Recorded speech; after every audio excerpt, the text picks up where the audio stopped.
Welcome to the Couch Potato Show. Um, Back again this week with my good old pals Frank Pitterini and Eric Bender. How are we doing today, boys? Pretty good. Phenomenal. Good to hear. Good to hear. It's been a while. It's been a while. Yeah, it's been a couple weeks. It's all right, though. It's all right. All right. So let's start off with our picks from 2 weeks ago. We did take a 1 week break, and we did make picks for the events that happened last week. Made them on Instagram. So if you want to go check those out and keep up to date with that, we'll be reviewing those as part of like the episode 6 picks that we made. So start from the beginning of episode 6. We picked the UFC fight between Blades and Volkov. Me and Eric both came away with the dub there and the point.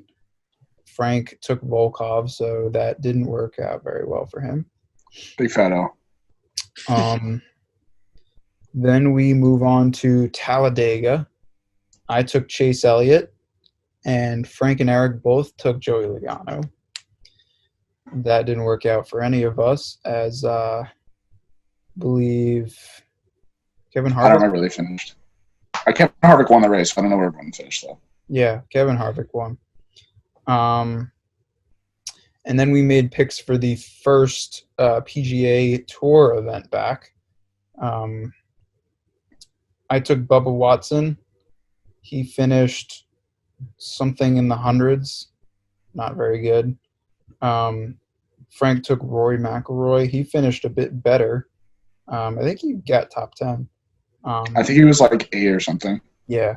And then Eric took John Rahm, who finished not too far behind Rory, but not very close to leading. Dustin Johnson won, which... Your boy. Usually pick him for golf things. That would have been the easiest point in the world, if you just took the number one golfer in the world and went with that. But no, we all had to get exotic. It's boring if you take the number one choice. Yeah, well, apparently not if you get points out of it. Last weekend, there was 2 Pocono races. One on Saturday, one on Sunday. The Pocono 325, which was on Saturday. Kevin Harvick won that one. And I took Kyle Busch, still hoping for that first victory. Frank took Ryan Blaney, and Eric took Martin Truex Jr., so none of us got points there. And then the following day, for the Pocono 350, I took Kyle Busch again, still hoping for that first victory. Did not get it. Eric took Kevin Harvick, and Frank took Denny Hamlin, and Denny Hamlin won. So Frank picks up another 3 points there, which is NASCAR. Frank's pulling away now. I'm the NASCAR whisperer. Yeah, this is garbage.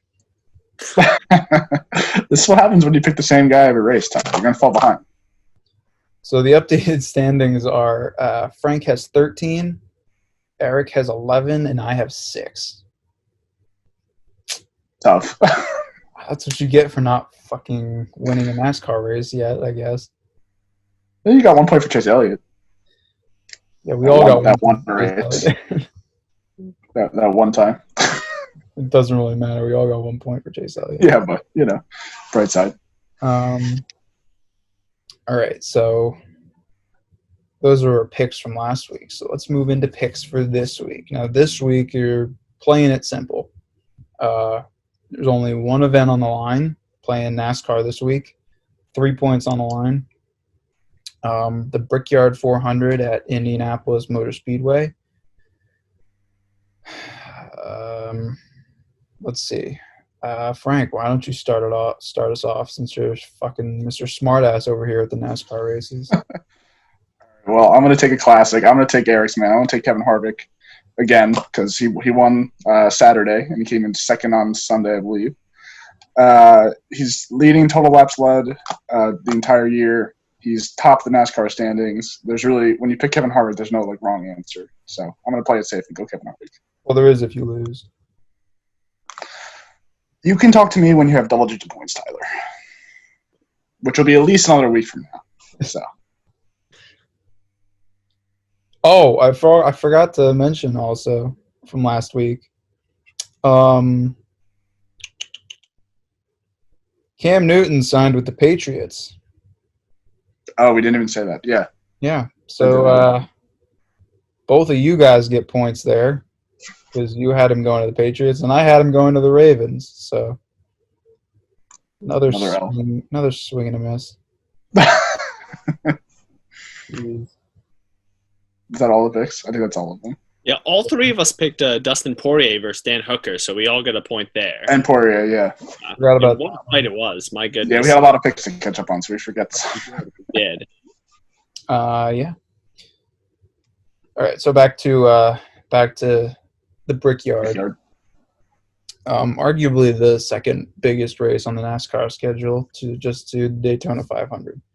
So Frank is going with Kevin Harvick. Eric, who are you going with?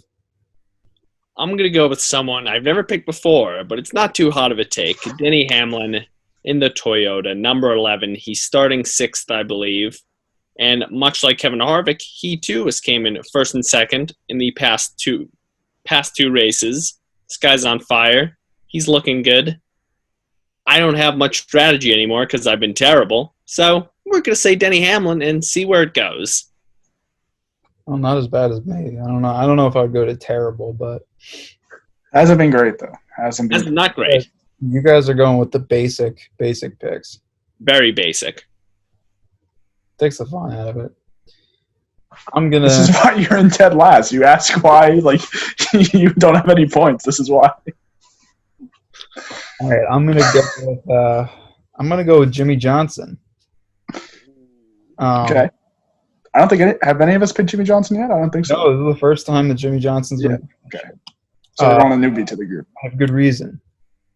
Chevys run really good at Indianapolis. If you look past in the history books.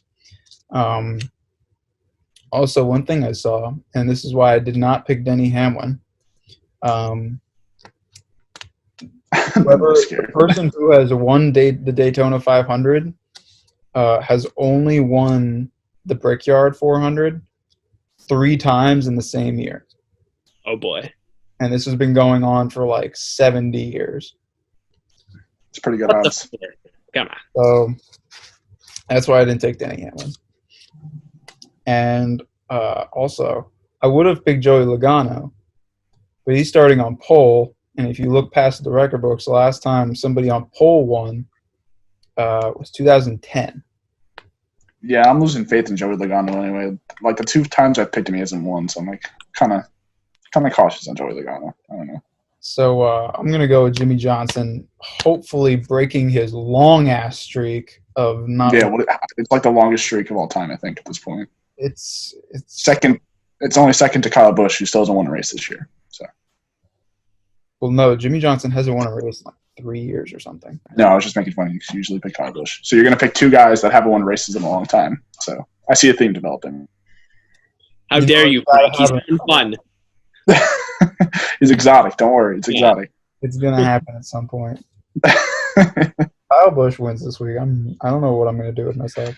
Ty's going to quit the show if Kyle Busch wins this week. Yeah, it's going to be very depressing. I say we just give Ty a point if Kyle Busch wins in general. I kind of feel bad at this point. It's rough.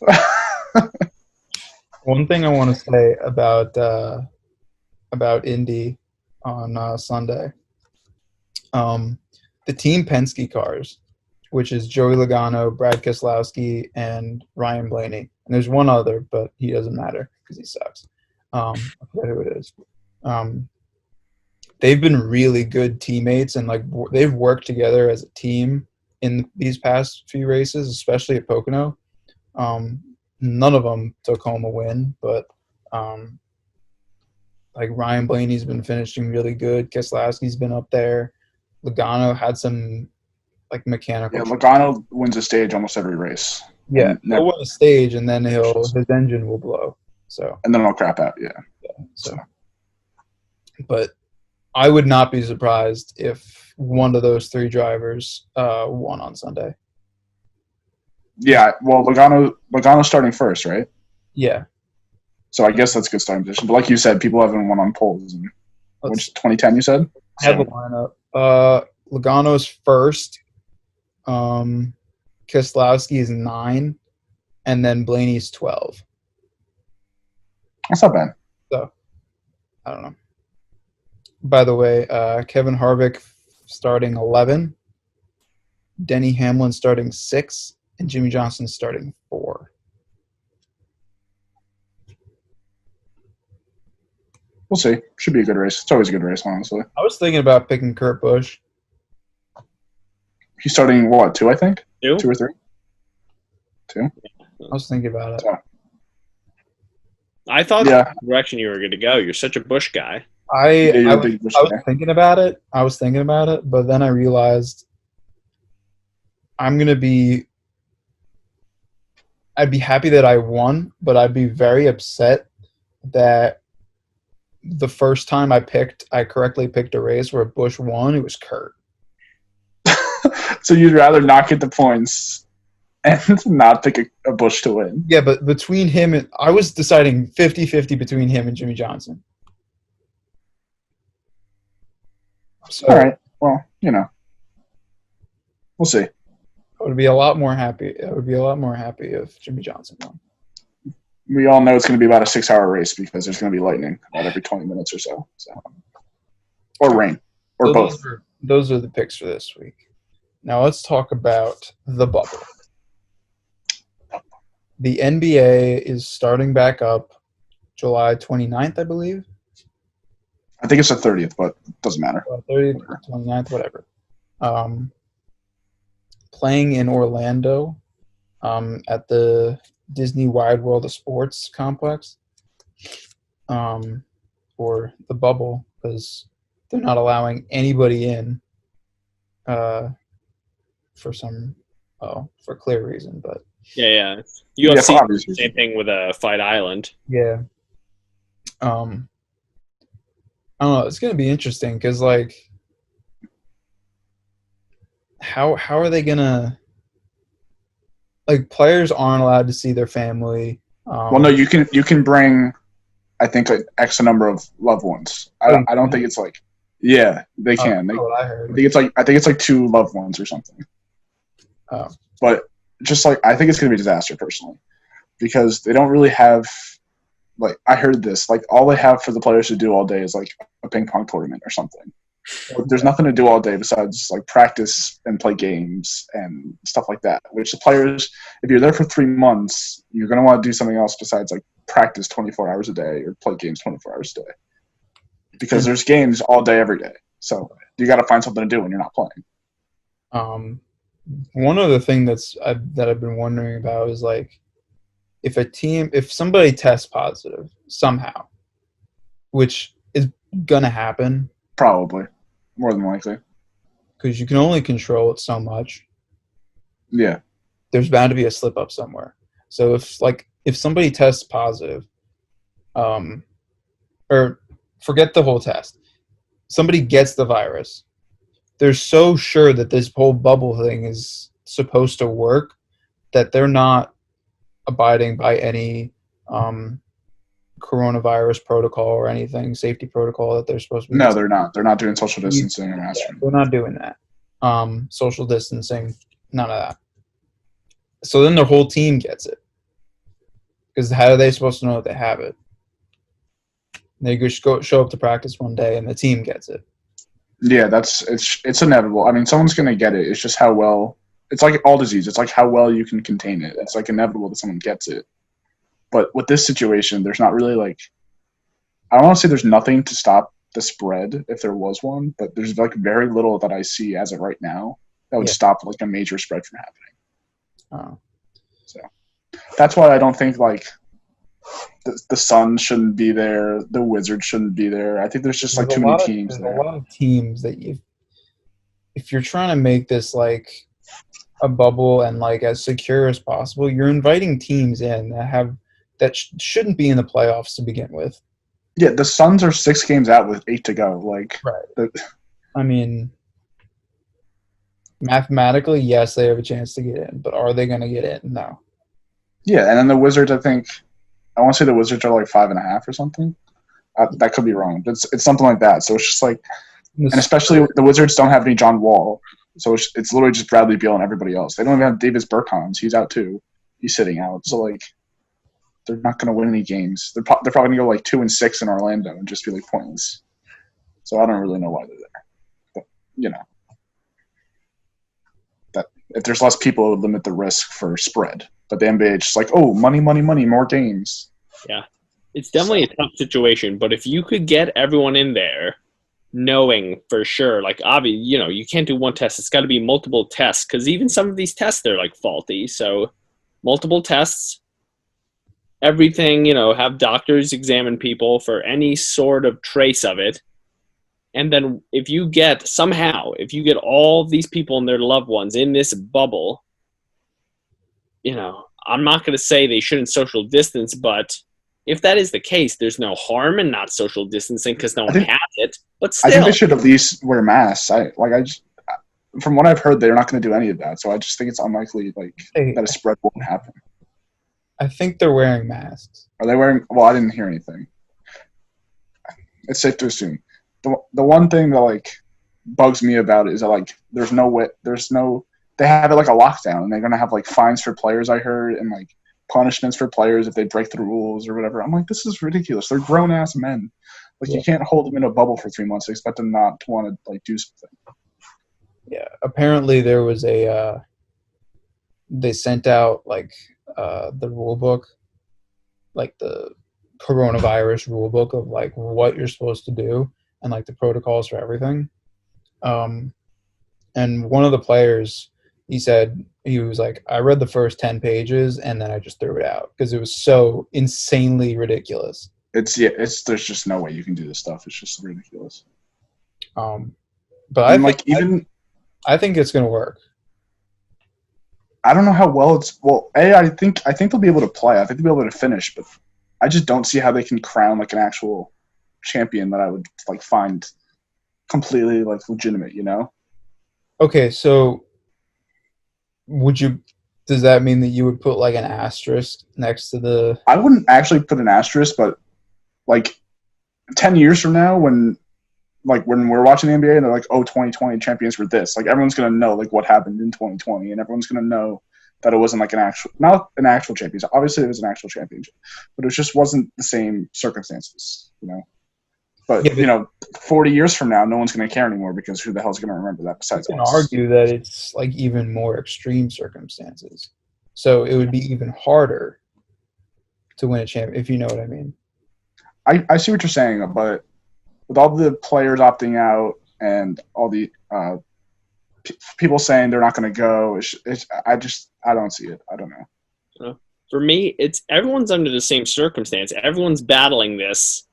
And to Tyler's point, it is a difficult situation, but if you come out of this chaotic time period and you run the gauntlet and you win the championship, I get it. It's not the same thing as a traditional ring, but I think you have to value it as nearly the same. No one should say, oh, if the Yankees win this season coming up, it's not the exact same, not to jump around to baseball, but we're going to have 28 World Series then, It's not 27 and a half. It is 28. Yeah, but you look at a team they're not going to win. But just an example, the Brooklyn Nets, they lost their entire team. Kevin Durant and Kyrie Irving are out. Spencer Dinwiddie might not play. DeAndre Jordan's not playing. Alan Crabb, I don't think is playing, and a couple other guys. So they lost half their team. The Nets win the finals. Are you going to say that? Oh, it doesn't really count because it was. No, if the Nets win the finals, I'll throw a party because it's just not going to happen. They don't have. I mean. You kind of have to. You kind of have to play everyone fairly. But that's just an example. Even the Lakers lost Avery Bradley. I think that's the only major player they lost, and that's their guy for them. They signed J.R. Smith, sure, but he's not the defense they need from Avery Bradley. They don't need the offense because they have LeBron and Anthony Davis. They need the defense from Avery Bradley. Here's another question: how are you going to be able to contain J.R. Smith? Well, yeah, exactly. You're going to know J.R. Smith's going to want to go out. You're in Orlando. It's You know how like crazy Orlando is? He's gonna want to go out and party every night. J.R. Smith is just gonna be like, sorry, he's gonna be like locked in his hotel room with a bottle of Hennessy, just going to town every single night. Just going out, no shirts. He didn't pack any shirts. Those are for losers. Yeah, it's a callback to the Last Dance documentary. Dennis Rodman running out and about. Running out in Vegas, yeah. Yeah, not Yeah. from JR. Trust me. I want to say, Well, now that we're talking about JR, like, do you guys think that would like be a good replacement for Avery Bradley? Because I don't know. Yeah, I mean, I just don't think he does the same on defense. That's just me. listen, go ahead. I was just about to agree with what Frank said. Defensively, you just can't compare the two. It's not the same thing. But for this short notice, for this whole situation going on, J.R. Smith's a valuable piece. He really is. Well, J.R. Smith's a valuable piece if he doesn't get cold. Because when J.R. Smith is cold, he's horrendous. Yeah. If he gets hot at the right time, then he'd be a great addition. And he'll try to shoot off that coldness, too. If he's on a cold That's streak, the worst part. That's the on- worst part. Oh, yeah. 'Cause if he's 0 for 3 from 3-point, he'll go like 2 for 9, and he'll just keep shooting. He doesn't care. Absolutely. Well, no, because LeBron will just be like, "Yo, give me the fucking ball. Like, you're not shooting anymore." He did it in the finals last year. He was cold in the finals last year. That's what I'm saying. Like JR when he was with the Not Knicks, last year, 2 years ago. Sorry. JR with the Knicks, he That's could, JR with the Knicks. That's a completely different player. I'm saying he could That do was whatever years he ago. wanted. JR when he was with the Cavs and with LeBron on the team, it was LeBron's show. So LeBron was calling the shots. So if he was like, "Give me the fucking ball," like you're giving him the ball. I just think J.R. Smith would be a great addition if he shot like he usually shoots. But if he gets cold, then it's going to be ugly for the Lakers. Because not only are you going to have a cold J.R. Smith, you also don't have Avery Bradley on top. So I get that, but for me, when I heard Avery Bradley isn't going to play, obviously, I picked them actually to win it all during our yeah, we prediction. both did. Yeah, We yeah. did. So Avery Bradley leaves, that goes down a little bit, I'll be honest. But J.R. Smith, after that happens, it does go up slightly for me. I'd rather have J.R. Smith on that team than not have J.R. Smith on that team. Well, sure, but I'd rather have Avery Bradley if he didn't opt out. Oh, yeah, for sure. I'm with you. But, that just – you can't really change that, unfortunately. But, Yeah, it is what it is. yeah. So I like my chances even more now with the Clippers. is Dwight Howard playing or no? Is that confirmed yet? Because he said he might sit out. I don't know if he said it. He hasn't made a decision yet. He hasn't made a decision. Because if he sits out, they're screwed. Yeah. I don't think they win without Dwight Howard. That would be the biggest meme team in the world if Dwight Howard sat out, because then you would have J.R. Smith, LeBron, Alex Caruso, JaVale McGee. Who would they sign in place of Dwight Howard though? I don't know. I don't know who's available. Jamal Crawford maybe. They need the big. Never mind. It's not a Boogie? big. Boogie's still in a contract. I thought. No, Boogie's a free Nah. agent. Oh, is he still? If he's not injured, then sure. I don't know if he's injured. I don't know if he's gonna be healthy enough. But Probably not. I think he said he was sitting out anyway. I know he's a free agent. But yeah, so if Dwight Howard doesn't play, that means they're missing 2 key bench players. So it would not look good for them. Yeah. Better than the Nets, but still not good. Seriously, like Tyler said, got to be feeling good about the Clips right now, Mains. Oh yeah, definitely. I think a rested LeBron is the key to their championship. Me too, honestly. I think that's going to be the ultimate X factor. That's the thing that raises the Lakers above anyone. Yeah, I'm worried about Anthony Davis in the playoffs because he's only had, to my knowledge, 1 playoff series in which he got swept by the Warriors like 3 years ago, the Pels. So I worry about his playoff experience. Yeah, but I don't know how much you can play that into a factor, because usually when people say, "Oh, I don't know how good he is in the playoffs," usually that's like season fatigue. Yeah, it's not. There's no season fatigue. You've now They've been had off for things. months off. Great Yes, point. I'm hoping that would lead AD to be like AD, where he almost won MVP a couple years ago. Because then the Lakers I think that's are in what really good shape. Just watch out for my Trailblazers. That's all I gotta say. Yeah. By the way, while you're touching on that, today the Heat started their team practice sessions in Miami, and they have 2 positive tests. Do we know who they are yet or no? We don't know who they are. Derek Jones Jr. is still under the 2-week quarantine, so they don't have him. Well, he'll be back in time for the Well, he'll be back, but I don't know. And then the players, I don't know who has it, because the players that have it right now might decide not to go. Yeah, I mean, you better hope it's not like Jimmy Butler or Bam Adebayo or Tyler Hero, probably. That's what you gotta hope. That's the problem. That's the problem with the Heat, though, is they're so deep and they use everyone. I'm still not sold on the Heat like you are, but you're a Heat fan, so you're gonna be sold on them regardless. Me and Eric, on the other hand, don't have much to look forward to. Yeah, you got that right. Unless they go through with this new Chicago bubble that I heard about. Even if they do, that's just a bad idea. Why are you doing that? What's There's no point. There's no point. I would just love to watch my Timberwolves play 8 more games. The only thing I want to see is a tournament to decide who gets the number 1 pick. That's all I want to see. We'll get to the draft because there's some interesting stuff going on at the draft, but that's a later thing. Whenever the draft is, I think it's like September or something. Yeah. But let's touch on MLB real quick, because baseball is the next sport to start back up. Starting on July 23rd, the Yankees and Nationals are scheduled to kick things off on primetime. Scherzer versus Cole, baby. I'm excited. So good. I just saw a tweet from John Heyman saying that was horrendous. The MLB tested 3,180. Oh, yeah, I just got that tweet too. Staff, and they have 38 positive tests. Which, if you do the math real quick, I don't know what that is. Of the 38 positive tests, 31 were players and 7 are staff. 31 were players. That's a high number. It's really not, though.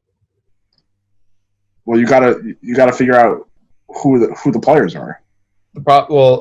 I want to know how many. I want to know how many teams this spans. That's true too. Because it could be. But I heard that they. No, you can't be one team. It could be because they have 60 man. But the MLB has now made a rule where teams can't disclose. It's not going to be one team. I don't think so. But no. Teams can't disclose the name of the players that have it. They can disclose how many people they have. Yeah, they can't tell you who has it, but they can. Yeah. So we can know. Oh, here you go. Here you go, Ty. 19 clubs had 1 or more individuals test positive. Joel Sherman just tweeted it. Okay. So 19 teams. That probably includes the Blue Jays and I think the Reds, which were a couple weeks ago that tested positive. I think it was the Reds. I could be wrong. Definitely the Blue Jays, though. But probably all the teams down south. Probably like Tampa, Miami. I think the D-backs.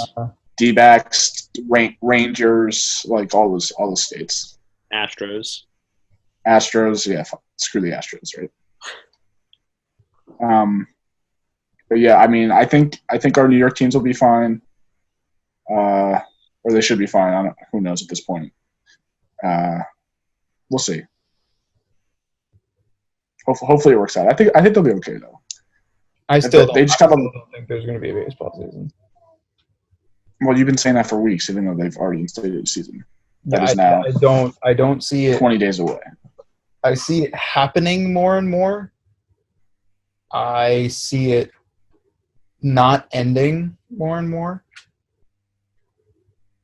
Like Ken Rosen. So you see them starting and then not finishing it? Yeah, I think there's like a 20% chance that this actually starts, and I'd say like 5% chance that they actually go finish the season and crown a champion. I think they'll be able to play. That's what Ken Rosenthal said a couple days ago. Wow. Ken Rosenthal was like, there is a he was even more harsh. He was like, I see a 5% chance of this ending and us crowning a champion, and close to 1, maybe 2% chance, or no, 5% chance that they start. Yeah. And maybe 1 or 2% chance that they actually crown a champion. Wow. I'm gonna be a little bit more positive. I'd even say the chances they start at this point, I'd give it like a solid 50%. I think this thing's gonna start. However, ending, I don't think they'll finish. Line up with Tyler as to say 5% chance it ends. I do Yeah, not. I don't think. I think they get through maybe 25 games and then second wave hits and they're screwed. Yeah. I agree. And I don't know if you guys saw this, but Rob Manfred said, I think it was like 2 days ago, he said like basically the negotiations with the players were like scams, like they were never going to agree to anything. He said, I don't have the exact quote in front of me, but he was like, no matter what, we were going to play 60 games this year. Yeah. So it's just like they wanted to waste 2 months of negotiating. Yeah. Further proving that Rob Manfred sucks. But yep. Adam Silver's the best commissioner. Can't change my mind. You can tell me on that. I think all the commissioners suck. No, Adam Silver's great. Can't hate on him. Adam Silver's done nothing wrong that I know about. I wouldn't go with nothing, but he's probably the best of the 4 major sports. I'll say that. I don't know anything about the NHL commissioner. I couldn't even tell you his name, so I'm discriminating. Gary Bettman. I don't hate Bettman. I don't know. I think he's fine, but Roger Goodell sucks. Everyone knows Goodell sucks. Yeah. Manfred sucks now. He was fine with me a year ago, but now he's just a tool. So I don't know anything about hockey, so I'm gonna go with Adam Silver. I think he's number 1 as well. Bettman's probably 2. I don't know what the story is with hockey. I haven't. Yeah, is hockey starting up or what? Because I've heard. All I heard is that they're. One thing I wanted to add, because Frank, before the show, you said that you actually think that because we were discussing topics of what to talk about today, and you wanted to bring up Cam Newton signing with the Patriots. And I said, there's no reason to even talk about it, because what are you going to talk about? There's not going to be a season. And you actually think there's going to be a season? Yes? I think they'll start a season just like baseball. I don't think they'll finish one, but I think they'll start one. I don't know. I think football is much harder to gauge at this point. It's harder to gauge, but like, I think I see the only sport finishing their season is the NBA. Now, I don't know about the NHL because I don't know the NHL at all. Maybe the NHL finishes. I see the NBA finishing with some COVID positive cases because that's inevitable. Football and baseball I see starting. Baseball, maybe I see 25 games in and then getting screwed. Football, I give them 2 weeks and they're screwed. Football is not starting. They're just not. There's no possible way to do it. There's way too many people. But I feel like because basketball and baseball has a lot of people too, so they can start. Not like football though, because they have to limit the amount of coaches. It's all. Football has like 9. You have like 90 players per team, and then plus all like the trainers and coaches and. They have to limit the number of coaches. You can't have that many coaches. Yeah, but when it all adds up to the necessary people to run a football season, it's like 200 people per team. Yeah, and how are you going to, we were talking about how unrealistic it is with the NBA guys. How are you going to do that with all those people in the NFL? The NFL's not pursuing a bubble, though. That's the difference. They're not. They scrapped that idea to start. Even worse. Yeah. You have guys going God knows where, and because they have even more time off, only playing once a week. So they have all this time to go wherever the hell they're going to go. Yeah.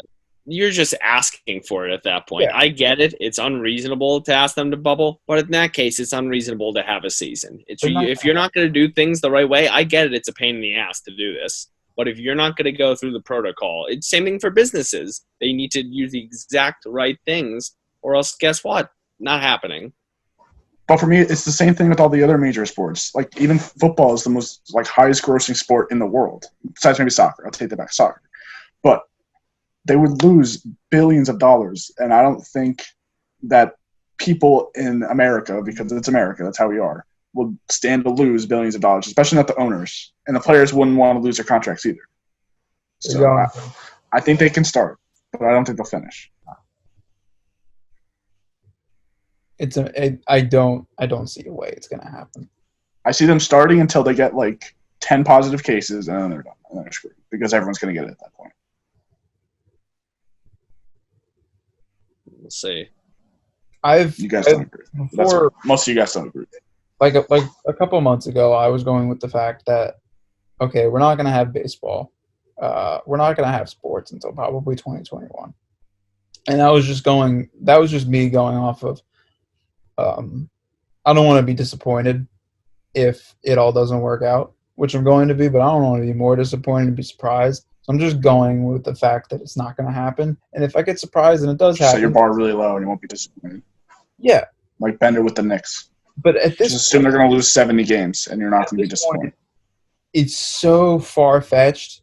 It's so incredibly impossible to even work out how it's going to happen. There is no possible way there's going to be a football season. Listen, from what I've heard, they're trying to play football. That doesn't mean they're going to do it, but yeah, well, the NFL has been trying to do a lot of different things in the past. And listen, if the Redskins can change their team name, anything's possible at this point. But they haven't even changed it yet. People they said they were going to, though. No, but people have been asking them to change it for years. It's like 30 years. With this push right now in society, I'll bet all my points on it because I don't have much currency to bet.